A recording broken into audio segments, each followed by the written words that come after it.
My first trip was to Newlyn, passing the Art Deco Lido, and I was off to get some chandlery bits and pieces to sort out my preventer. I'm actually on a double-decker bus here, and we're heading along Penzance promenade, which is really nice.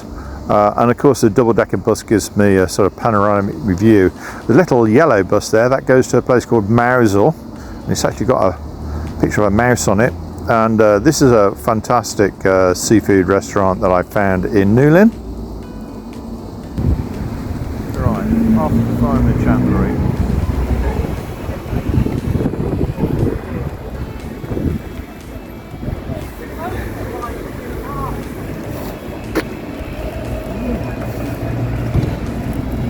So somewhere here is a hole-in-the-wall style chandlery, which I understand is a bit like an Aladdin's cave inside. So let's just take a look. It's called Newlyn Chandlery, and here we go. Let's see what's inside.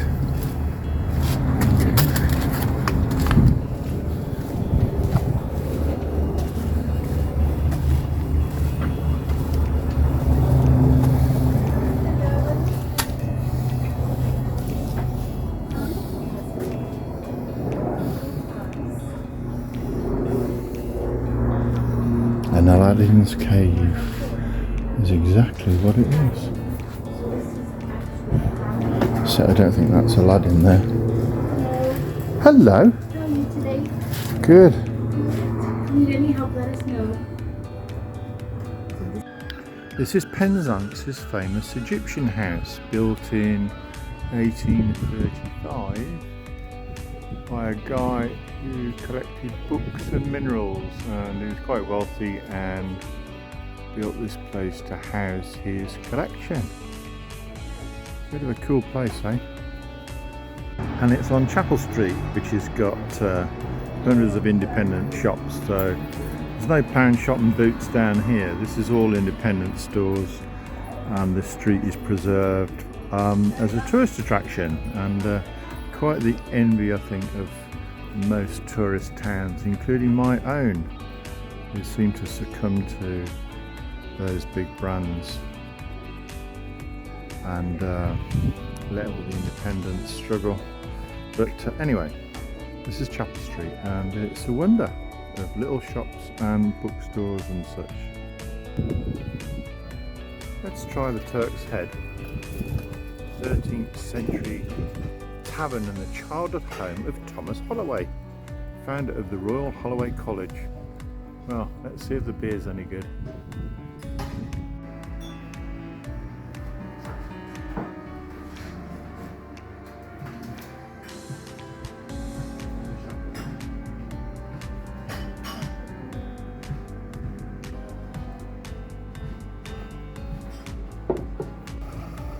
Chapel Street was worth a visit because you got the ancient pub and Bedburg with the cathedral and the church in the background, and where I've just been, the Turk's Head. Well worth a visit. Walk back down to the harbour, and it's 4 o'clock in the afternoon, so it's cat's tea time. So I'm going to go and find Ralph and Ches, give them their cat's tea.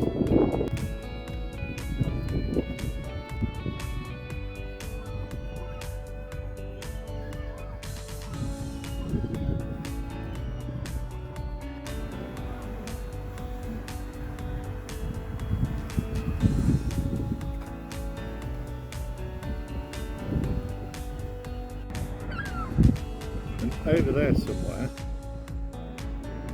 behind that white building, actually we're moored below that white building there, so a little walk back, and time to put the kettle on, I think.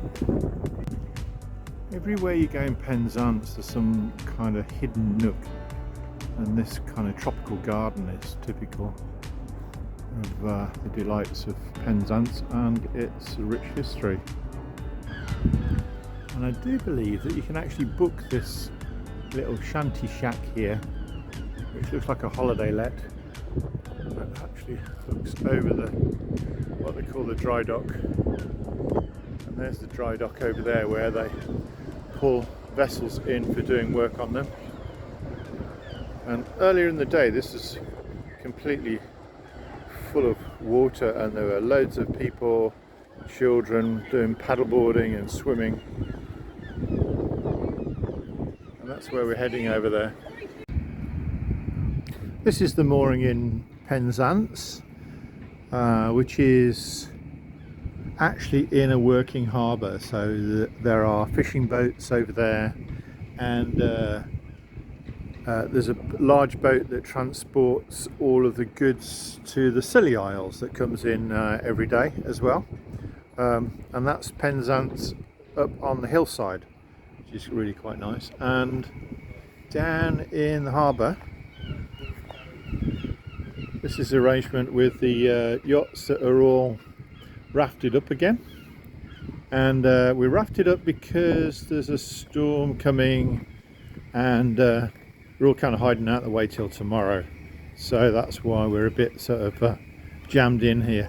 And you can see Mystique, look, again got the prime position against the wall, so no climbing over boats for me.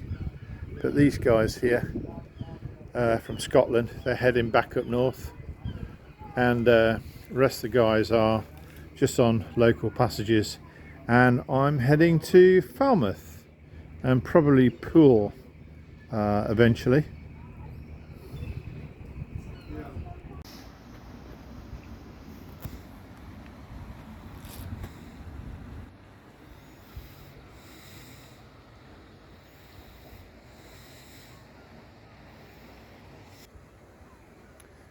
Well, it's my last evening in Penzance, and it's been pretty good.